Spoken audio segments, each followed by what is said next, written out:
Thế xuất sắc ấy. Cẩn thận đập vào đầu bây giờ. Đấy, biết ngay mà đập vào trán rồi. Thì lắc thế này con này. Đấy.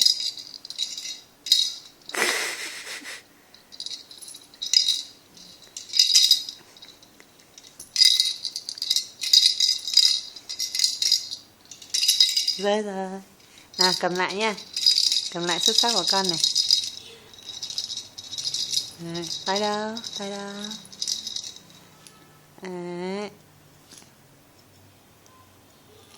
Đấy, biết cầm rồi đấy. Tự xây ra đây ra cầm đấy.